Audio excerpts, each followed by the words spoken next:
Shankara rupee ವೀರ ಹನುಮಂತ ಅಂಜನಿ ಪುತ್ರ ಧೀರ ಬಲವಂತ ರಾವಣಗೆ ಬುದ್ಧಿಯ ಕಲಿಸು ಶಿಷ್ಟಾಚಾರದ ಸೀಮೆಯ ತಿಳಿಸು ಗರ್ವಿತ ರಾವಣನ ಸೊಕ್ಕನ್ನು ಮುರಿದು ಹನುಮ ನಡೆಯೋ ದಂಡನೆ ನೀಡಲು. ಹೇ ರಾಕ್ಷಸ ವೀರರೇ, ಇದೇ ಸರಿಯಾದ ಸಮಯ ನಮ್ಮ ಶಕ್ತಿಯನ್ನ ಸಮಸ್ತ ಸೃಷ್ಟಿಗೆ ತೋರಿಸಲು. ವಿಧಾತರು ಆದೇಶಿಸಿದ್ದಾರೆ. ಅಯೋಧ್ಯೆಯ ಒಬ್ಬ ಪ್ರಜೆಯು ಕೂಡ ಜೀವಂತವಾಗಿ ಉಳಿಯಕೂಡದು. ಅಯೋಧ್ಯೆಯ ಸರ್ವನಾಶವನ್ನು ಯಾರಿಂದಲೂ ತಡೆಯಲು ಸಾಧ್ಯವಿಲ್ಲ. ಇಂದು ಸೂರ್ಯಾಸ್ತದ ಮೊದಲೇ ರಾಜ ದಶರಥನನ್ನು ಬಂಧಿಸಿ ವಿಧಾತ ರಾವಣನ ಪಾದಗಳಿಗೆ ಒಪ್ಪಿಸಬೇಕು. ವಿಧಾತ ರಾವಣರಿಗೆ, ವಿಧಾತ ರಾವಣರಿಗೆ. ಪ್ರಭು, ನನಗೆ ಭಯವಾಗುತ್ತಿದೆ. ದಶಾನನ ರಾವಣ ಮತ್ತು ಶ್ರೇಷ್ಠ ಭಕ್ತ ಹನುಮಂತ ಇಬ್ಬರು ಎದುರಾದರೆ ಬಹಳ ಅಪಾಯಕಾರಿಯಾಗುತ್ತದೆ. ವಿಧಿ ಬರಹ ಹಾಗೆ ಇದ್ದರೆ ಅದನ್ನು ತಡೆಯಲು ಯಾರಿಂದಲೂ ಆಗದು.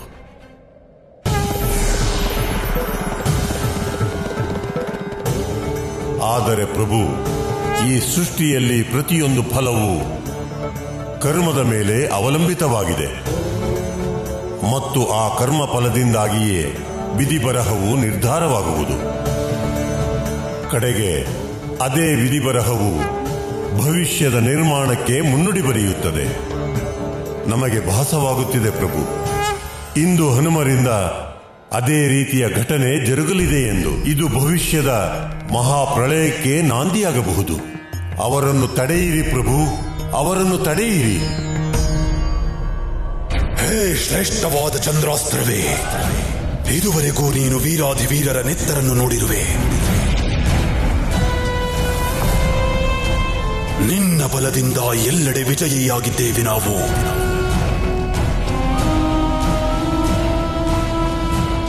ಇಂದು ಅಯೋಧ್ಯೆಯನ್ನು ರಕ್ತರಂಜಿತವಾಗಿಸಲು ಮತ್ತೊಮ್ಮೆ ನಿಮ್ಮನ್ನು ಆಹ್ವಾನಿಸುತ್ತಿದ್ದೇವೆ.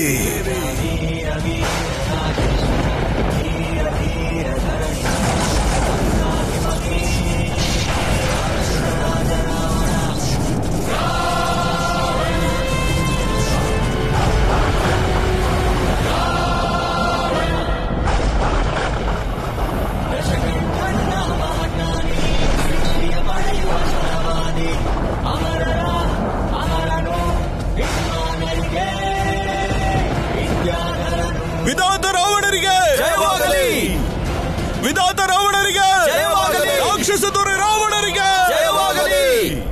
ಈ ರಾಕ್ಷಸರಿಗೆ ಏನಾಗಿದೆ? ಮೊದಲು ಸುಮೇರು ಮೇಲೆ ಆಕ್ರಮಣ ಮಾಡಿದ್ರು, ಈಗ ಅಯೋಧ್ಯೆ ಮೇಲೆ ಆಕ್ರಮಣ ಮಾಡಕ್ ಹೊರಟಿದ್ದಾರೆ. ಅವರು ನಮ್ಮ ಮಾತನ್ನ ಅರ್ಥ ಮಾಡ್ಕೊಂಡ್ರೆ ಸರಿ, ಇಲ್ದಿದ್ರೆ ನಾವು ಅವ್ರ ಭಾಷೆಯಲ್ಲೇ ಅದನ್ನ ಅರ್ಥ ಮಾಡಿಸ್ಬೇಕಾಗತ್ತೆ. ಹೇ ಪ್ರಭು, ಒಂದೆಡೆ ನಿಮ್ಮ ರುದ್ರಾವತಾರ, ಮತ್ತೊಂದೆಡೆ ಸೃಷ್ಟಿಯಲ್ಲಿಯೇ ಸರ್ವಶ್ರೇಷ್ಠ ಶಿವಭಕ್ತ. ಈಗ ವಿಪರ್ಯಾಸವೇನೆಂದರೆ ಶಿವಭಕ್ತನಾದ ರಾವಣನನ್ನು ಹನುಮ ಕೊಲ್ಲಲಾರ, ಹಾಗೆಯೇ ಹನುಮನನ್ನು ರಾವಣ ಕೊಲ್ಲಲಾರ.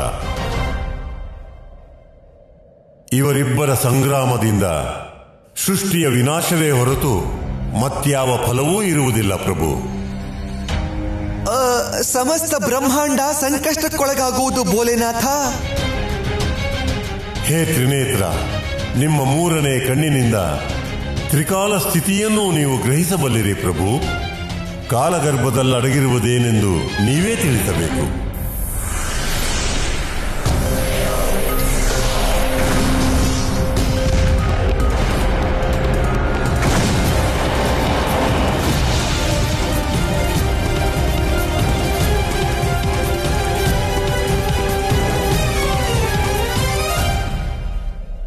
ವಿರಾಮ.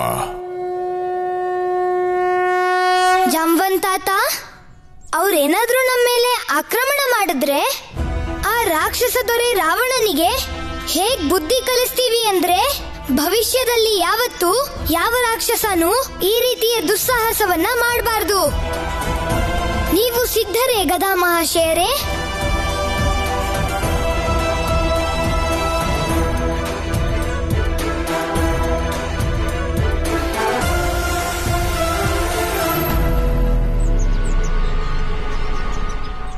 ಲಾಡು. ನಾರಾಯಣ ನಾರಾಯಣ ನಾರಾಯಣ ನಾಮಗಳು ದೇವರ್ಷಿ. ನೀವು ಇಲ್ಲಿ? ನಾವು ನಮ್ಮ ಪರಿಚಯದವರ ಮನೆಯಿಂದ ಬರುತ್ತಿದ್ದೇವೆ. ಓ, ಈ ಲಾಡುಗಳನ್ನ ಅವರೇ ನಿಮಗೆ ಕೊಟ್ಟಿದ್ದಾ? ನಿಮಗೆ ಲಾಡುಗಳೆಂದರೆ ಬಹಳ ಇಷ್ಟವಲ್ಲವೇ? ಹಿರಿಯರು ಸರಿಯಾಗಿ ಹೇಳಿದ್ದಾರೆ. ಒಂದೊಂದು ಅಕ್ಕಿಯ ಕಾಳಿನ ಮೇಲೂ ತಿನ್ನುವವರ ಹೆಸರು ಬರೆದಿದೆ ಎಂದು. ತೆಗೆದುಕೊಳ್ಳಿ, ಸೇವಿಸಿ ಇದನ್ನು. ಓ, ಪ್ರಭುಗಳ ಕಾರ್ಯಕ್ಕೆ ತಡ ಆಗ್ತಿದೆ. ತೆಗೆದುಕೊಳ್ಳಿ, ಇದನ್ನ ಸೇವಿಸಿ. ನಮ್ಮನ್ನ ಕ್ಷಮಿಸಿ ದೇವರ್ಷಿ, ಆದ್ರೆ ನಮ್ಮ ಧ್ಯಾನ ಬೇರೆ ಕಡೆ ಇದೆ. ಲಾಡು ತಿನ್ನೋದಕ್ಕೆ ಇದು ಸರಿಯಾದ ಸಮಯ ಅಲ್ಲ ಅನ್ಸುತ್ತೆ. ತಾತ, ನಾವಿನ್ನ ವಿಳಂಬ ಮಾಡೋದ್ ಬೇಡ, ನಡೀರಿ. ನಡೀರಿ ಪ್ರಭು. ಪ್ರಣಾಮಗಳು ದೇವರ್ಷಿ. ಹನುಮಂತ, ಪ್ರಭುಗಳ ಸೇವೆ ಹೇಗೆ ನಡೆಯುತ್ತಿದೆ? ಉತ್ತಮವಾಗಿ. ಪ್ರಭುಗಳಿಗೆ ಸಂಗೀತವೆಂದರೆ ಬಹಳ ಇಷ್ಟವೆಂದು ನಿಮಗೆ ತಿಳಿದಿದೆಯೇ? ಸಮಯವಿದ್ದರೆ ನಾವು ಭಜನೆ ಕಲಿಸಿಕೊಡುತ್ತೇವೆ. ನಮ್ಮನ್ನ ತಡೆಯೋಕೆ ನೀವ್ ಯಾಕೆ ಪ್ರಯತ್ನ ಪಡ್ತಿದ್ದೀರಾ ದೇವರ್ಷಿ? ನಾವು ಅಂದುಕೊಂಡೆವು ನಿಮ್ಮನ್ನು ನೋಡಿದ ಮೇಲೆ.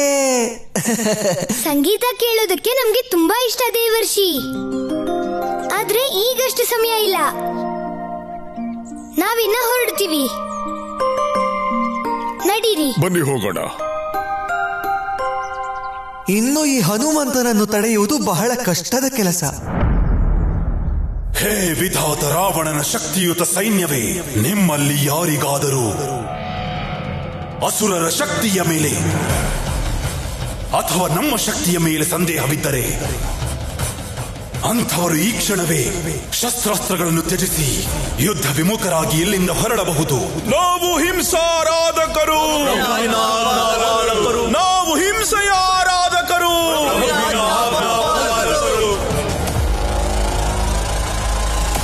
ಬನ್ನಿ ನನ್ನ ವೀರರೇ, ಇಂದು ನಾವು ಸೃಷ್ಟಿಸುವ ಕೋಲಾಹಲದಿಂದ ಆ ಮೃತ್ಯುವು ನಮ್ಮನ್ನು ನೋಡಿ ಅಂಜಬೇಕು.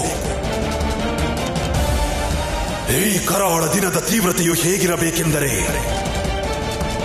ಅಯೋಧ್ಯೆಯ ಒಂದು ಜೀವಿಯು ಜೀವಂತವಾಗಿರಕೂಡದು, ಆದರೆ ಆ ದಶರಥ ಮಾತ್ರ ಜೀವಂತವಾಗಿರಬೇಕು.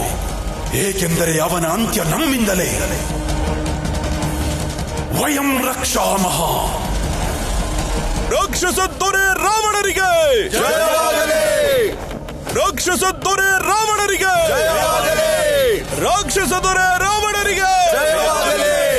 ಬನ್ನಿ, ಅಯೋಧ್ಯೆಯ ಮೇಲೆ ಆಕ್ರಮಣ ಮಾಡೋಣ. ಬನ್ನಿ.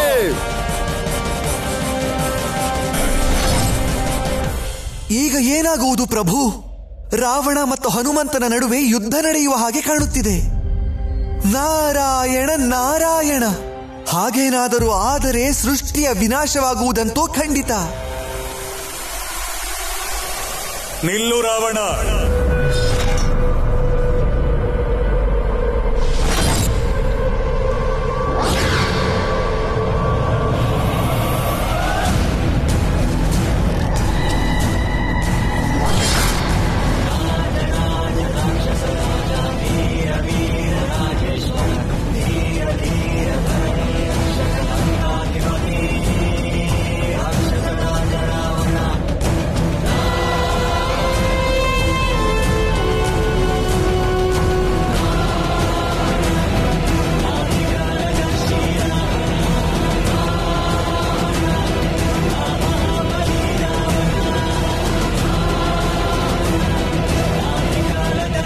ಪ್ರಣಾಮಗಳು ಪಿತಾಶ್ರೀ.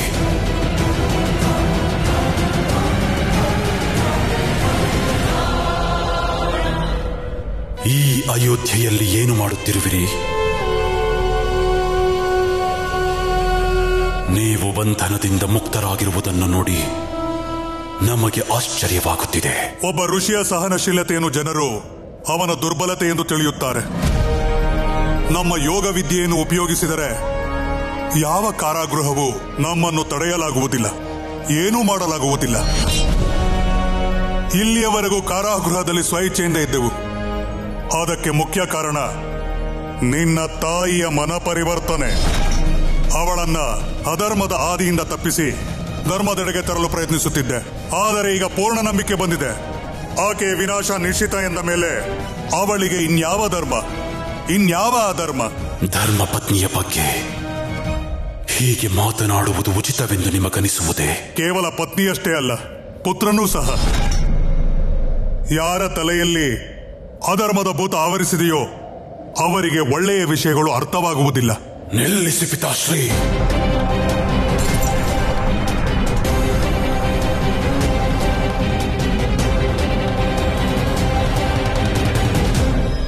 ಯುದ್ಧ ಆರಂಭಿಸಲು ದಶರಥ ಸೇನೆಯ ಅವಶ್ಯಕತೆಯೇ ಇಲ್ಲ ಎಂದೆನಿಸುತ್ತದೆ. ಏನಾಯಿತು ಪುತ್ರ? ನೀನು ಇದುವರೆಗೂ ಮಹಾನ್ ಕಾರ್ಯಗಳನ್ನು ಮಾಡಿರುವೆ, ಅದರಲ್ಲಿ ಇದು ಸೇರಿಕೊಳ್ಳಲಿ. ಎತ್ತು ನಿನ್ನ ಚಂದ್ರಾಸ್ತ್ರವನ್ನು, ಕತ್ತರಿಸು ನಿನ್ನ ತಂದೆಯ ಶಿರಸ್ಸನ್ನು. ಏಕೆಂದರೆ ನಿನ್ನ ತಂದೆಯ ಬಗ್ಗೆ ಪ್ರೀತಿ ಇಲ್ಲ, ಕೊಟ್ಟ ಸಂಸ್ಕಾರದ ಬಗ್ಗೆ ಗೌರವವಿಲ್ಲ. ನಿಮ್ಮ ಮಾತು ಸತ್ಯ. ನಾವು ವಿಧಾತನಾದವನು ಸಂಸಾರ ಸಂಬಂಧಗಳನ್ನು ಮೀರಿ ಯೋಚಿಸುತ್ತಾನೆ. ವಿಧಾತ? ನೀನೆಂತ ವಿಧಾತ? ಅಷ್ಟು ದೊಡ್ಡ ಋಣಭಾರವಿರುವವನು?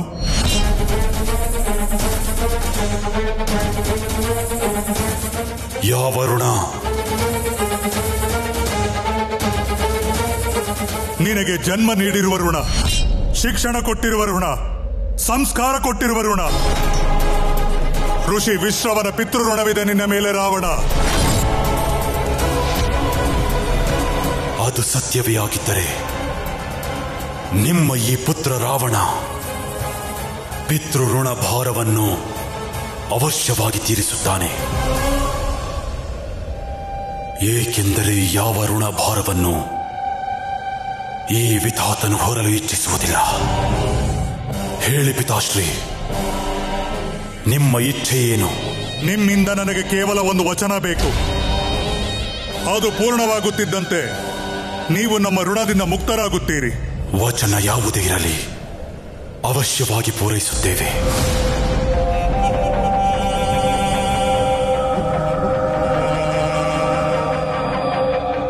ಹೇಳಿ ಪಿತಾಶ್ರೀ. ನೀವು ಈ ಕ್ಷಣವೇ ಇಲ್ಲಿಂದ ಹೊರಟು ಹೋಗಿ.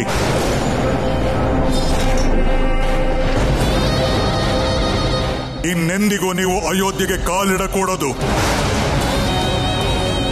ಪಿತಾಶ್ರೀ, ಇದನ್ನು ಪಾಲಿಸದಿದ್ದರೆ ನೀವು, ನಿಮ್ಮ ಮೇಲೆ ಪಿತೃಋಣ ಸದಾಕಾಲ ಇರುತ್ತದೆ. ಇನ್ನೆಂದಿಗೂ ಸ್ವತಃ ವಿಧಾತರೆಂದು ಕರೆಸಿಕೊಳ್ಳಲು ಯೋಗ್ಯರಾಗಿರುವುದಿಲ್ಲ ನೀವು.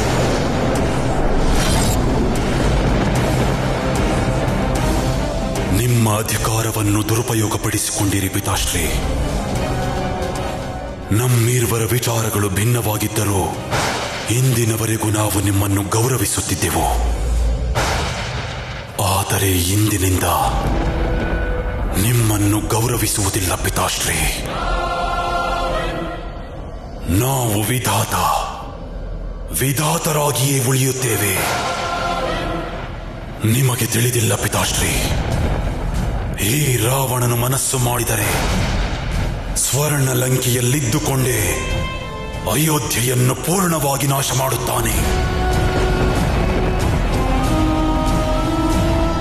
ಸೇನೆಯು ಸ್ವರ್ಣ ಲಂಕೆಯ ಕಡೆ ಹೊರಡಲಿ. ನಡೆಯಿರಿ.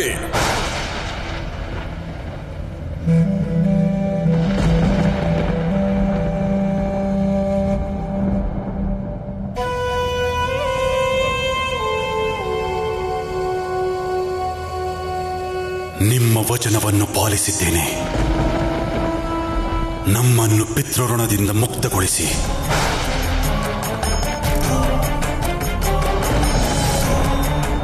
ನಾವು ಪೌಲಸ್ಯ ಕುಲದ ಪುತ್ರ ವಿಶ್ರವ. ನಮ್ಮ ಸಂಸ್ಕೃತಿಯನ್ನು ಪಾಲಿಸುತ್ತಾ ನಮ್ಮ ಪುತ್ರ ರಾವಣನನ್ನು ಸಂಪೂರ್ಣವಾಗಿ ಪಿತೃಋಣದಿಂದ ಮುಕ್ತಗೊಳಿಸುತ್ತಿದ್ದೇವೆ. ಇಂದಿನಿಂದ ರಾವಣ ನಮ್ಮ ಪುತ್ರರೂ ಅಲ್ಲ, ನಾವು ಅವರ ತಂದೆಯೂ ಅಲ್ಲ.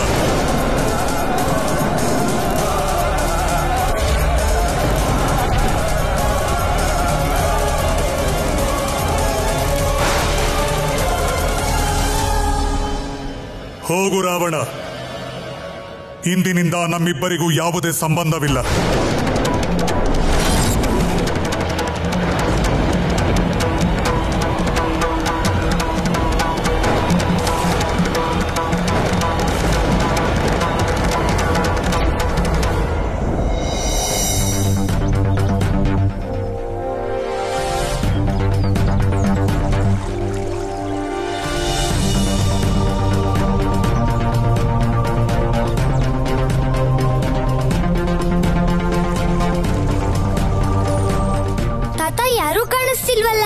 ಹೌದು ಪ್ರಭು, ರಾವಣನೂ ಇಲ್ಲ, ಅವನ ಸೇನೆಯೂ ಇಲ್ಲ. ಪ್ರಭು, ಇದು ಸುಬಾಹು ಮತ್ತು ಮಾರೀಚನ ಹುಡುಗಾಟ ಅಲ್ಲ ತಾನೆ? ಬಹುಶಃ ರಾಮನ ಜನ್ಮಭೂಮಿಗೆ ಬಂದು ರಾವಣನಿಗೆ ಬುದ್ಧಿ ಬಂದಿರಬಹುದು. ಯಾರದು?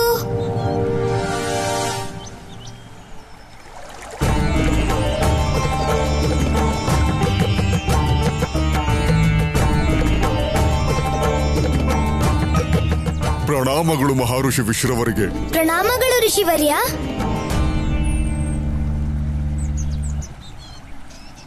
ನೀವಿಲ್ಲಿ ಯಾವ್ದಾದ್ರೂ ಸೈನ್ಯವನ್ನ ನೋಡಿದ್ರಾ? ಯಾವ ಸೈನ್ಯ ಬಾಲಕ? ರಾಕ್ಷಸ ದೊರೆ ರಾವಣನ ಸೈನ್ಯ. ಅವರು ದೂತರು ಬಂದು ನಮ್ಮ ಹತ್ರ ಹೇಳಿದ್ರು ತಮ್ಮ ಸೈನ್ಯ ಇಲ್ಲೇ ಎಲ್ಲೋ ಇದೆ ಅಂತ. ಬಾಲಕ, ಧರ್ಮದ ಸ್ಥಳದಲ್ಲಿ ಅಧರ್ಮಿಗಳಿಗೆ ತಾನೇ ಏನು ಕೆಲಸ? ಇಲ್ಲಿಗೆ ಬಂದಿದ್ದರೂ ಸಹ ಅಯೋಧ್ಯೆಯ ಪವಿತ್ರತೆಯಿಂದ ಭಯಭೀತರಾಗಿ ಮರಳಿರಬಹುದು. ಸರಿಯಾಗಿ ಹೇಳಿದ್ರಿ ಋಷಿವರ್ಯ, ಧನ್ಯವಾದಗಳು. ನಡೀರಿ ತಾತ, ಈ ಶುಭ ಸಮಾಚಾರವನ್ನ ಮಹಾರಾಜರಿಗೆ ಮತ್ತು ಪ್ರಭುಗಳಿಗೆ ತಿಳಿಸಬೇಕು. ಬನ್ನಿ ಪ್ರಭು. ನಡೀರಿ.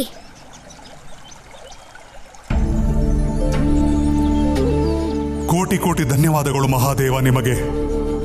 ನೀವು ಈ ಅನರ್ಥವಾಗುವುದನ್ನು ತಡೆದಿದ್ದೀರಾ. ಮಹಾಜ್ಞಾನಿ ಋಷಿ ವಿಶ್ರವ, ನಿಮ್ಮ ಸಹಾಯವನ್ನು ಸೃಷ್ಟಿ ಸದಾಕಾಲ ಸ್ಮರಿಸುತ್ತದೆ.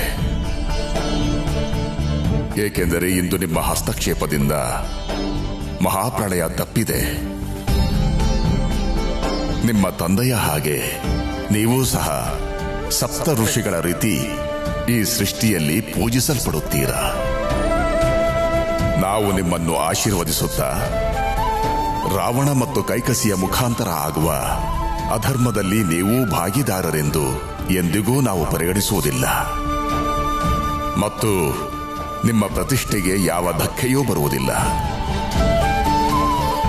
ನಾರಾಯಣ ನಾರಾಯಣ. ನೀವೇ ಧನ್ಯರು ಪ್ರಭು. ಇಂದು ಈ ಸಂಕಷ್ಟದಿಂದ ಪಾರಾಗಿದ್ದೇವೆ ಬ್ರಹ್ಮದೇವ. ಆದರೆ ರಾವಣನ ಮಹತ್ವಾಕಾಂಕ್ಷೆಯನ್ನು ನೋಡುತ್ತಿದ್ದರೆ ನನಗನ್ನಿಸುತ್ತಿದೆ ಮಾರುತಿಯ ಭಕ್ತಿಯ ಮಾರ್ಗಕ್ಕೆ ಅವಶ್ಯವಾಗಿ ವಿಘ್ನ ಉಂಟು ಮಾಡುತ್ತಾರೆಂದು. ನಂತರ ಇಬ್ಬರು ಒಬ್ಬರಿಗೊಬ್ಬರು ಎದುರಾಗಿ ನಿಲ್ಲುತ್ತಾರೆ. ಆದರೆ ಬ್ರಹ್ಮದೇವ, ಮುಂದಿನ ಬಾರಿ ಈ ಸಂಘರ್ಷವನ್ನು ನಿಲ್ಲಿಸುವುದು ಬಹಳ ಕಠಿಣವಾಗಬಹುದು.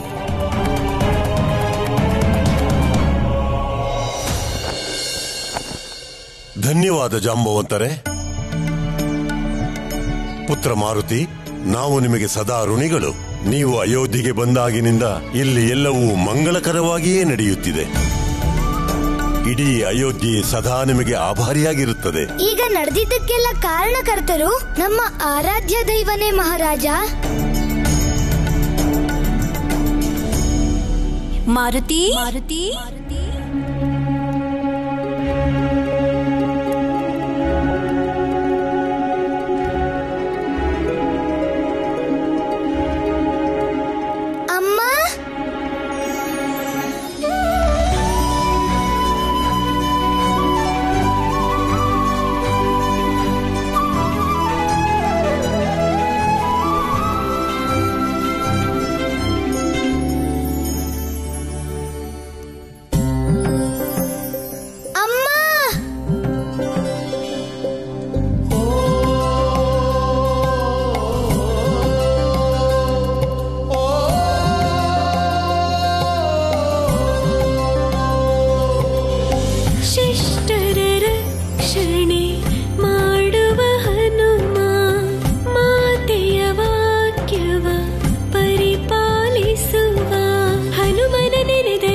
ಮಾಡಬಾರದು. ಶತನಮನಗಳು ಪುತ್ರ ಹನುಮ.